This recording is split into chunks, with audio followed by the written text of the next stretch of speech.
Hey everybody, welcome to day 22 of the Bible reading plan. I'm so glad you've joined us. I hope you've read Matthew 22. We're going to jump right into it. We're actually a week away from finishing our first book of the Bible, and it is a long one. Matthew is one of the longer ones in the New Testament. So just keep going 1 week, and we're going to be finished with Matthew's account of the gospel. And we begin here with Jesus saying, as usual, I guess I just get used to it, something kind of offensive. He says, and Jesus spoke again to them in parable, saying, the kingdom of heaven can be compared to this. He says, a king who is hosting a party for his son. So this is a king's banquet for his son. So you know it's going to be something very expensive, very grand. They've killed all of the animals and they've, butchered them.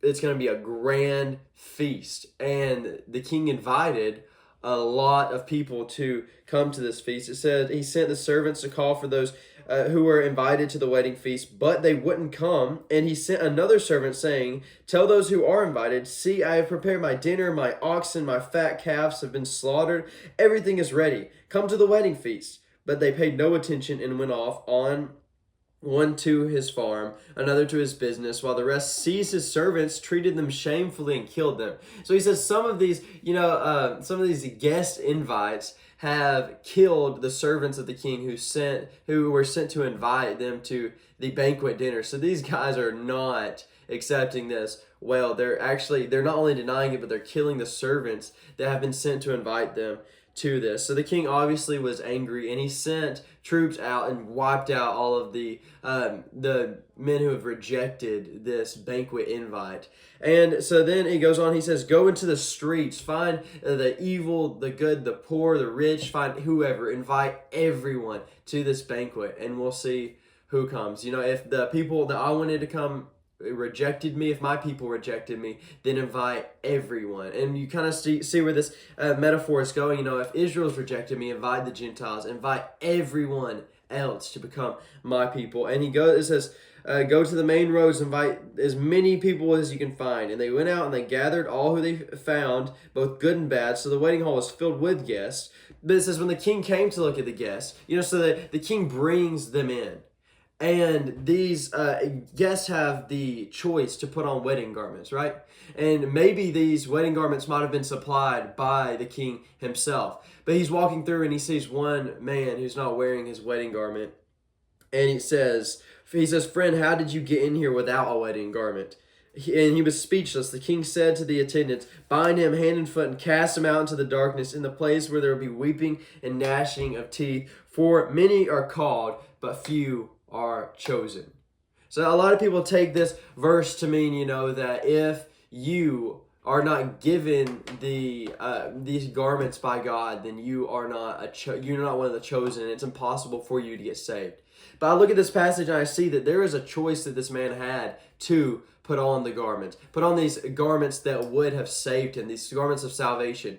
And I think I see this, and it's a clear metaphor for faith. If we put on the garments of faith, that's how we're getting into heaven. If we put on the righteous works of Christ, that's how we get into heaven. That's how we eat at this master's table. But a lot of us are just acting like acting like we've put on this garment of faith, and we sit in church every single day, but we're really not. We're really not having that relationship with Christ. We really haven't put on faith and taken on the righteousness of Christ. We're just sitting there acting like we belong in the feast. And we see that if you do that, when the time comes, God will reject you. You will not be a part of his flock. But I also look at this and I see that I am chosen because he made me worthy.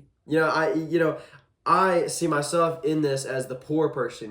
We are the poor. We are the bad people that the king sent out for. When everyone else rejected him, he sent out for the bad, the poor, the people who were hopeless. And he takes us, the totally depraved, and he sets us at the king's table. And that's the blessing we have, those who know the gospel, those who have accepted the gospel. He takes us, sets us at the king's table and says, put this on. Put on the faith that is the righteousness of Christ, and I'll let you eat at my table. You once were poor and depraved, but now you can be a son of the living God and sit at my table and eat. And that's the grace of God that we see today. So it might look harsh at the beginning, but if you realize the gift that God's trying to give you through this word, then it's just breathtaking reading this over and over again. And as this passage ends, we see that the Pharisees come and they try to entangle Jesus again. And we're going to see at the end of this chapter, they're not going to do it again. This is the last time these guys are going to come try to attack Christ. But it says, they sent their disciples along with the Herodians, saying, "Teacher, we know you are true and teach the way of God truthfully,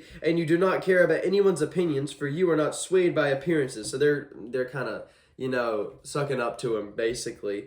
And it says, "Tell us then, what do you think? Is it lawful to pay to Caesar?" So there's this tax that the Jews really do not like paying because it's paying the Roman armies. And the Roman armies are the people who are going about persecuting the Jews. So they're forced to pay this, but they also see this as kind of a blasphemous thing to pay. And if he's truly the Messiah, then the Jews still have in their head that Jesus, this Messiah, has come to liberate Israel from Rome.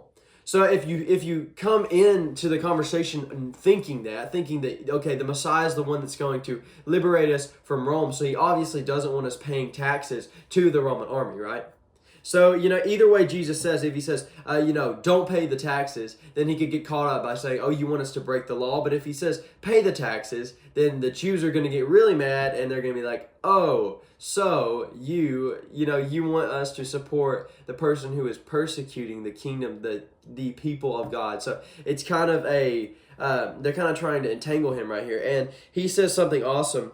He says, he asks for a denarius, and he looks at the appearance. He says, "What is on this?" And they say, "Caesar." He says, "Well, give unto Caesar what is Caesar. If these coins are Caesar's, give it to him. But give unto God what is God. Give your life to God. Give your works to God. Give your everything to God. Give what Caesar asks. Give what God asks." They don't clash. And it says they were speechless and they had nothing to say at it. And then the Sadducees, this is funny because the Sadducees don't believe in the resurrection. But they come up and they ask Jesus about the resurrection, attempting to entangle him in his words. And they come up with this crazy scenario. They say, okay, so say a woman marries a man, he dies. So by Jewish law, she would marry his brother. And then he dies. And then she marries his brother, and his brother, and his brother. And she gets through 7 men and they all die. And they say, okay, so when they get into heaven, when they resurrect, because they don't believe in the resurrection, but they say, when she resurrects, whose wife will she be? And Jesus says, you will neither be given in marriage, or marry in the kingdom of heaven.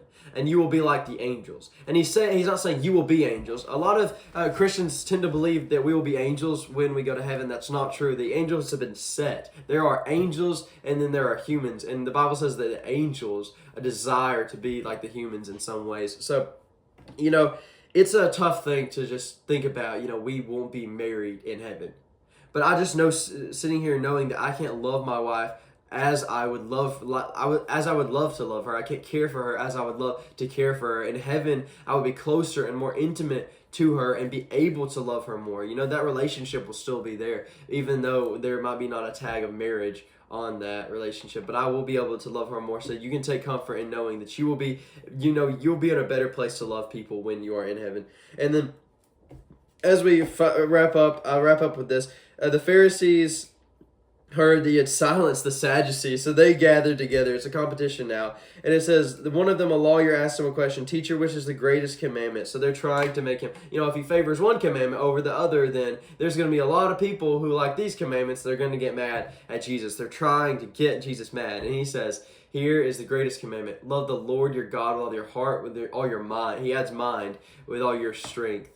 And he says, the second is like unto it, love your neighbor as yourself. This is the sum of the law, and this is what we teach at Robertson's Chapel. This is what we seek to make our decisions by. Is this loving God? Is this loving others? That's our mission statement. Love God, love others, and then make disciples. But yeah, so we see them, trying to entangle him in his words. And then lastly, they say, ask him about who the Christ is. They say, is the Christ the son of David?